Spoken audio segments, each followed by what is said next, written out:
Welcome back to an episode of NWA Power, and we are kicking off tonight's episode with some women's division action. Mickie James making her singles re-debut to Universe Mode. She re-debuted back in the Rumble last week on the debut episode of NWA.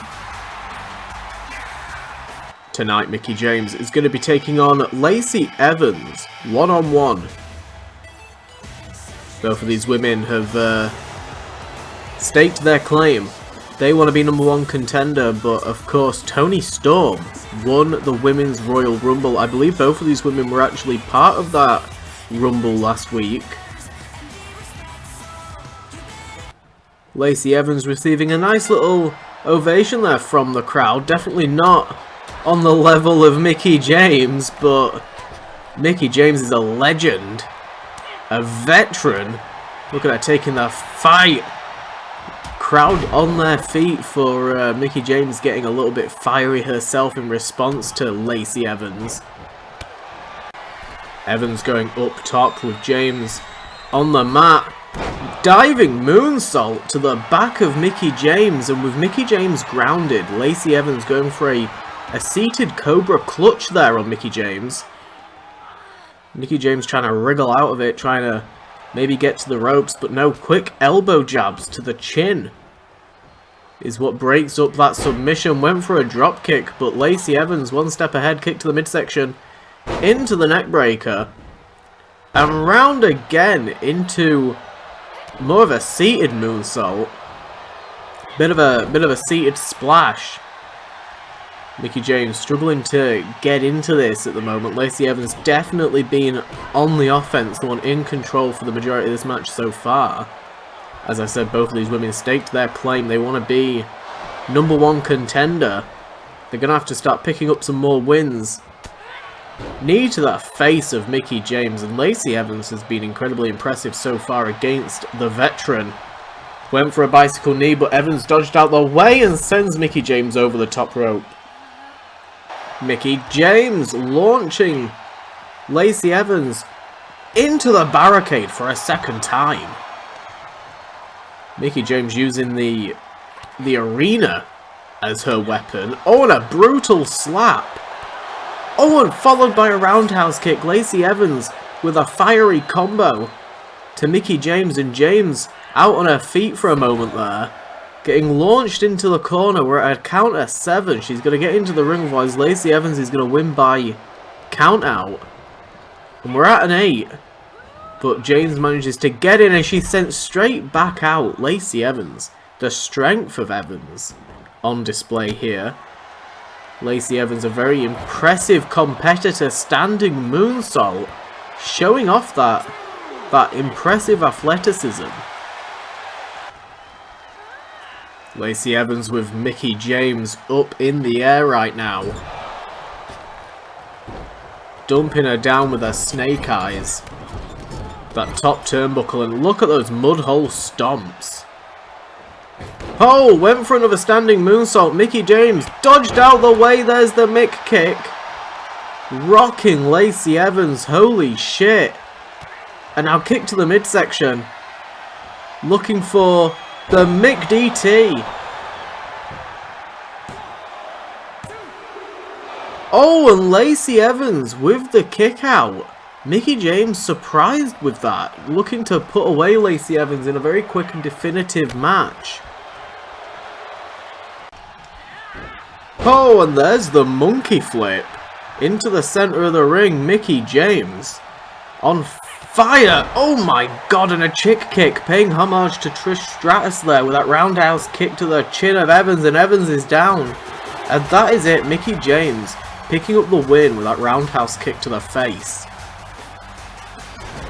Absolutely brutalizing Lacey Evans' jaw with that kick. And Rhea Ripley, the champion.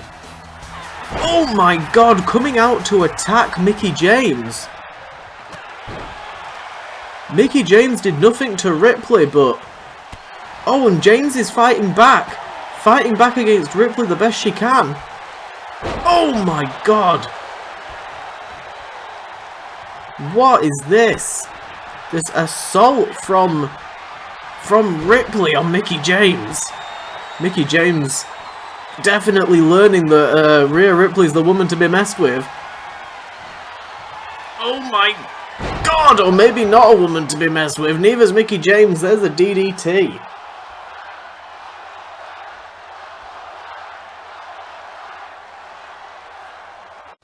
And some tag team action.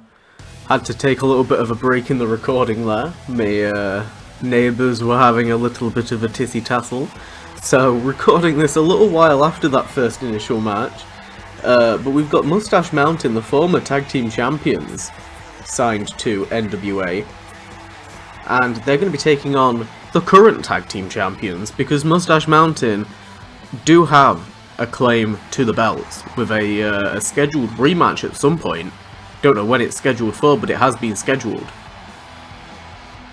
A old feud from past seasons of Universe Mode being revisited with FTR, formerly The Revival, taking on Trevin and Bate for the belts. They're not for the belts. I lied. It's not a championship match at all. I looked at the belts and I said for the belts. It's definitely not a championship match, but they do have one. They do have one at some point. We just don't know when. But they do have one. Anywho, moving on. And, bloody hell, right off the bat, Trevin inverted into a power slam. Very nice. That inverted gut wrench position into the power slam. And now with Wheeler grounded, Wheeler's foot under the rope, referee telling Trevin to break up that hold. Ho! And Wheeler dodged out the way, hitting Trevin with a Larry Lariat there. Mustache Mountain, been out of action for the past month, decided not to use their rematch clause. Made an agreement with Cody Rhodes that they would use it at a later date, giving Slapjack and Diokovic a little bit more of a reign. Obviously, we can see how that went. Oh, backbreaker to Trevin. And Harwood off the top with a knee drop to Trevin. FTR have been described as one of the best tag teams in the world. They've really changed modern tag team wrestling. It went on a decline, I would say, for a good, maybe as far as to say as 2 decades. Tag team wrestling really went out of fashion and was only really used as mostly a weird gimmick situation. Oh my god!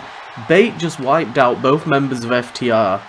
He launched Harwood over the rope and then suicide dived to Wheeler, but now he's in FTR's corner.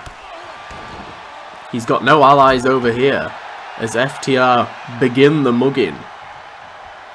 But yeah, as I was saying, tag team wrestling definitely went off the radar for a while. And it was slowly coming back in. You could say that the Young Bucks were part of that movement as well. So this revolution of tag team wrestling. You know, before the sort of post-2010 era of tag team wrestling, where we saw the introduction of the Young Bucks and FTR, there pretty much weren't any, in my opinion, any mainstream tag teams since the Hardy Boys and the Dudleys. There was definitely a bit of a drought. FTR have been mostly on top during this match. And Harwood with a repeated pound into the chest of Trevin, and now going after Bate, who was minding his own business on the corner there, but you know, Bate wiped out both members of FTR when he definitely did not need to. Oh my god, and a diving DDT wipes out Trevin. Harwood fully in control. Mustache Mountain are really going to have to pick up some momentum and get onto the offense of this. It's been a mostly one-sided match so far. Fireman's carry position. Harwood dumping down Trevin onto the knee of Wheeler for that tag-teamed gutbuster. And look at Wheeler unloading discus lariat, completely wipes out Trevin, and they're using a fantastic tactic that we've seen multiple tag teams use in the past, and that is to single out a member of Mustache Mountain. Usually Trevin, let's be real. A lot of tag teams tend to go after Trevin. He's the slower, harder hitting of the two. Oh my god. Out of nowhere, 7th Heaven pile driver to Wheeler. Trevin completely wiping out Wheeler with that pile driver. Wheeler having to grab hold of the rope. Doesn't have the energy to kick out after that. That DDT out of nowhere. Could have been a snap DDT. A snap pile driver if that's possible, but I don't know if it is. It was quick as a whip it though. Wheeler was very quickly spiked onto his dome. Bate trying to fight out of the corner of FTR.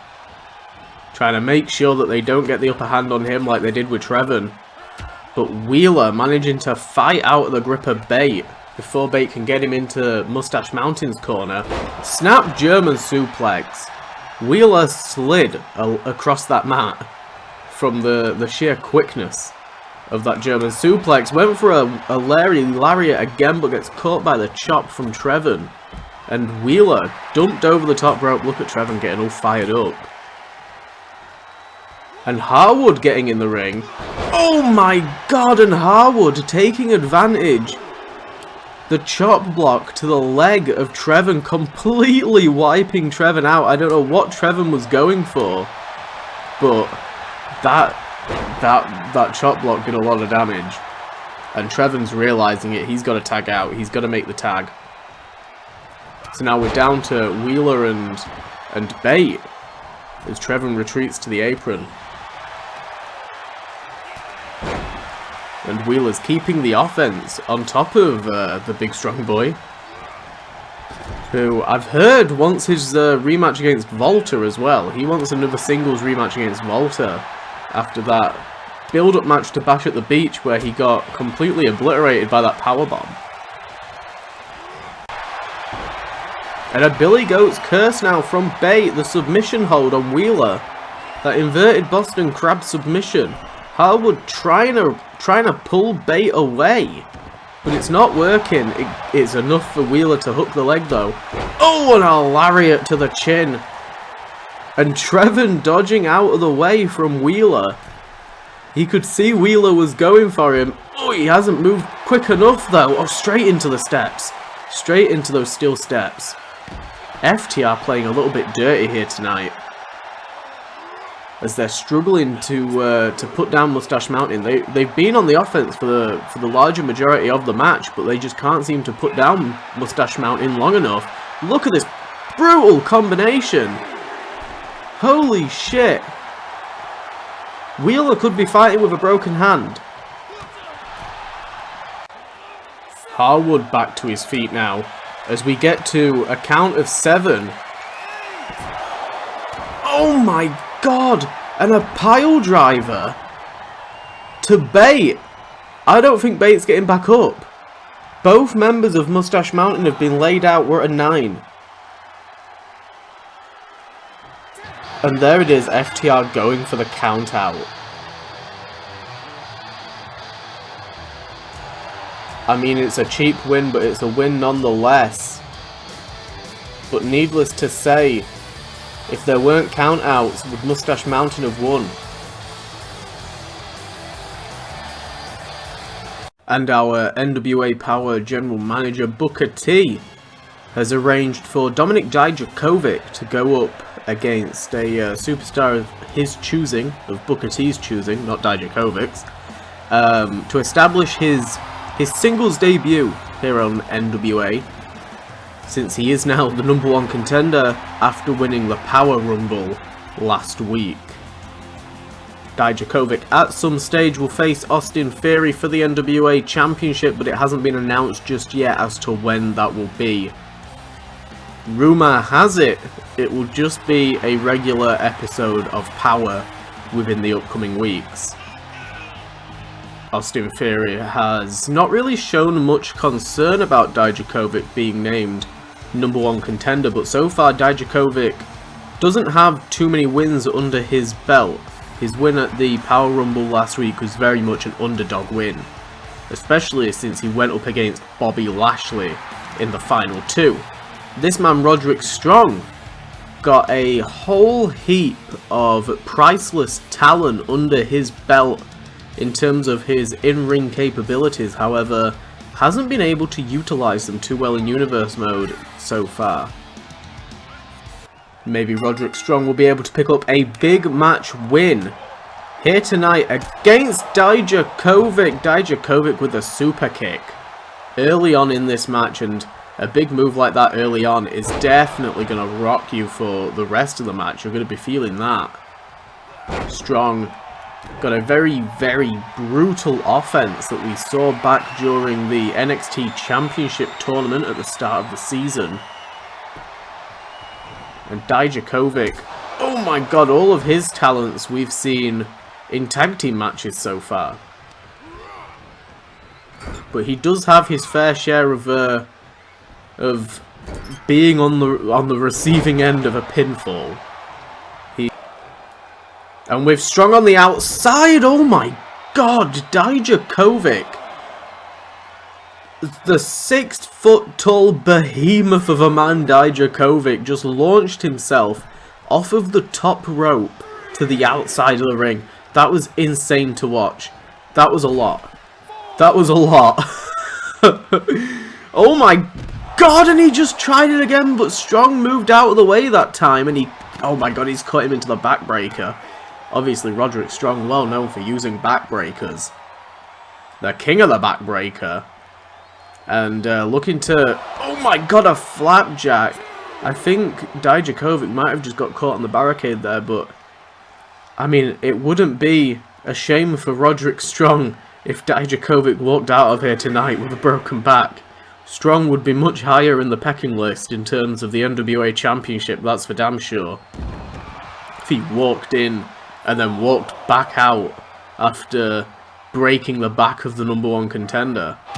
Oh my god, but maybe he'll settle for a couple of broken ribs, launching Diokovic into the steel steps. And look at Strong in the ring now, yelling at Diokovic to get back in the ring, to stand up and get in. It'll go down in the annals of history for NWA that Diokovic survived 19 other men, regardless of what number he came in at. That's what it goes down as in the history books. That's what matters. He'll always have that title now. He'll get added to the list of other Power Rumble winners moving forward as we have more of those to determine other #1 contenders. Oh my god, and a shotgun dropkick completely flattens Strong, and a discus lariat turns Strong inside out, and Strong was trying to get to his feet, but Diokovic pulling him to his feet before he could get to it himself. Oh my god, sending Diokovic over, and he bounces back in for the elbow. And look at this, a Bronco by Diokovic. He's a very, very impressive athlete. And look at this, standing corkscrew senton. Where is Diokovic going? Diokovic going up top. Looking for the same, but off the top turnbuckle. Going for the pinfall. 1, 2. And Strong with the kick out at 2. Diokovic fighting back against Strong there. And Strong fighting back. Look at the height difference. He drops down Diokovic. I'm surprised Strong's been able to stay in this match as long as he had, to be fair. I would have put him down at the feast your eyes moment, but he's staying in this. And getting a taste of his own medicine as Diokovic launches him into the steel steps there at ringside. Oh my god, and a massive big boot drops down Strong. And Diokovic fully in control of this match right now. Strong with some quick elbow jabs to the gut of Diokovic, trying to get in some offense of his own. Oh my god, and there's an inverted, a gourd buster rather, there's a gourd buster. dumping down. Dijakovic's long-ass body sprawled out along the mat. Oh my god! Holy shit, Dijakovic chased Strong into the ring. I don't think Strong was expecting him to be that close. Another feast your eyes, and Strong practically back to his feet immediately. Cyclone boot.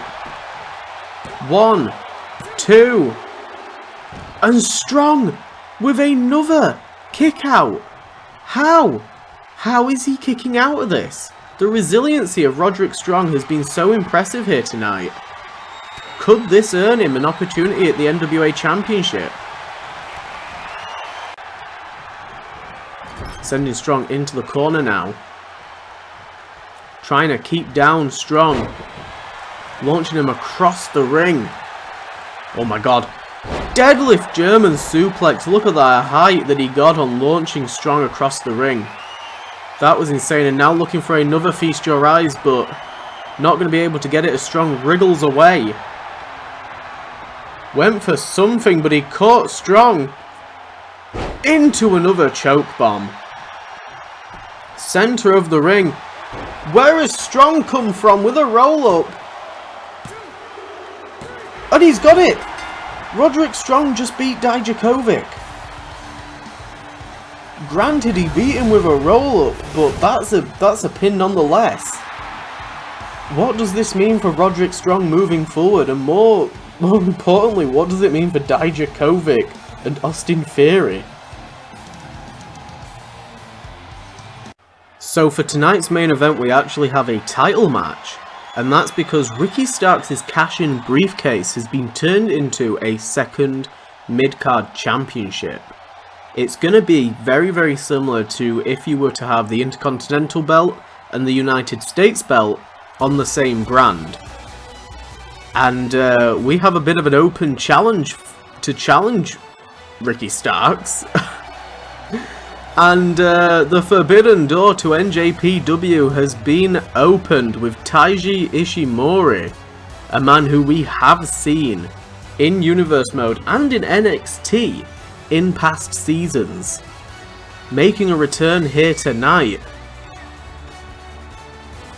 Ishimori, known for his brutal, fast, strong style of wrestling, going to be taking on Ricky Starks. Had one hell of a debut when he won that cash-in briefcase during his that ladder match at the pay-per-view.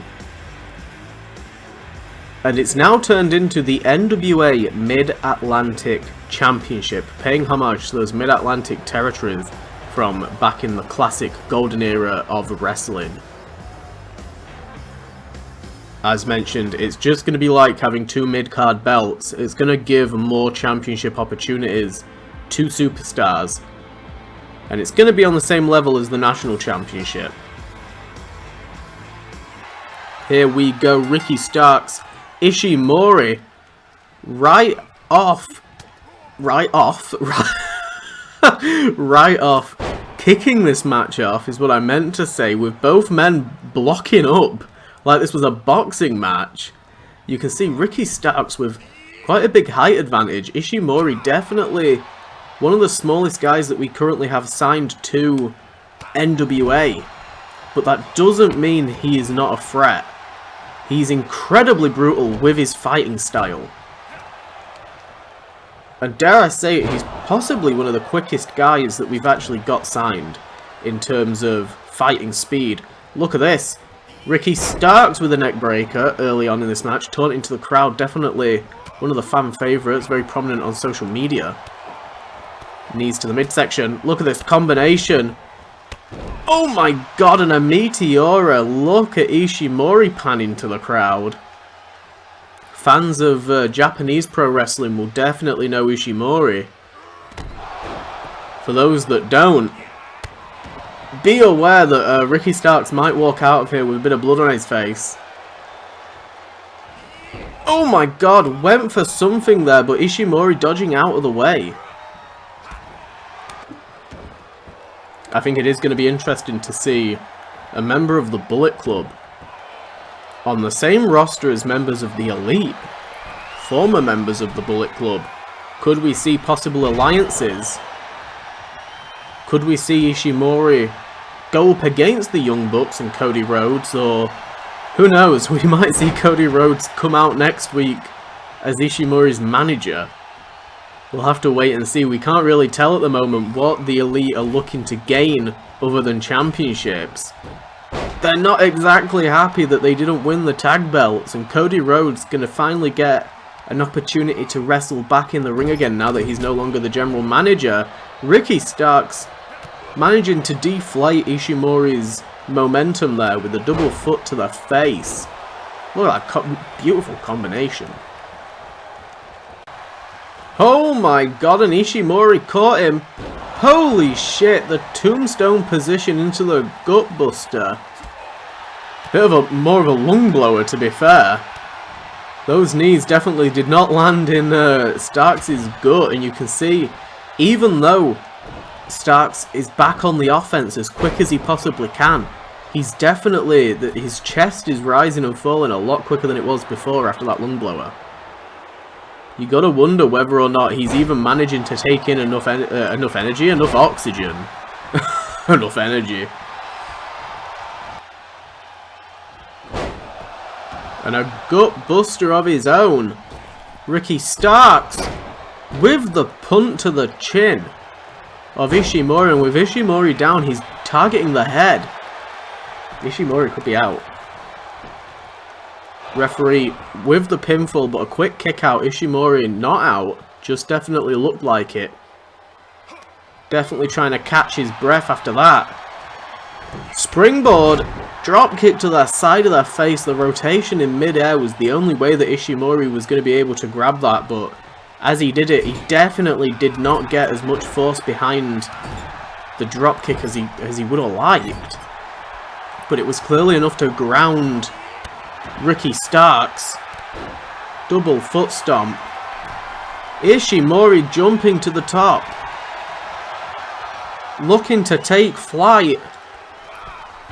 And a missile dropkick sidestepped by Ricky Starks, and Ricky Starks taking advantage of it, launching Ishimori into the corner. There was nobody home, and Ishimori's been busted open. The opposite of what I expected to happen, actually. Ishimori's drawn blood, Superman punch in the corner. Oh my god, and a beautiful spear. Ricky Starks wiping out Ishimori. Oh my god, and Ishimori with the kick out. Absolutely beautiful interceptor there from Starks. And Ishimori, oh my god, with the armbar. The tilt-a-whirl armbar. Managing to ground down Ricky Starks, using the entire momentum of his body to swing around Starks. And look at Starks using the strength advantage that he's got over Ishimori. Oh, and another gutbuster. Maybe looking to finish Ishimori off. Went for another basement pump kick. Ishimori in the center of the ring, went for another spear, but Ishimori saw it coming. Oh, and there's the lung blower. Lung blower to Ricky Starks. Holy shit. And again, going for a second one. That 1916 lung blower. 2 in a row to Ricky Starks. And now lifting up Starks. Ishimori just said something to Ricky Starks. Oh, and Ricky Starks is fighting back. Fisherman suplex. Didn't decide to hook the leg. Ishimori definitely should have just gone for the cover, rather than stopping to say whatever it was he said to Starks. It clearly just angered Starks even more. Kick to the midsection. Oh my god, and the Canadian rack DDT. 1, 2, and Ishimori's out. Ricky Starks retains that Mid-Atlantic Championship, but what a debut for Taiji Ishimori. That was one hell of a brutal match. That combination, the Superman punch into the spear, will go down in history as one of Ricky Starks' best moments in Universe mode. Look at him offering the hand to Ishimori, and Ishimori accepts.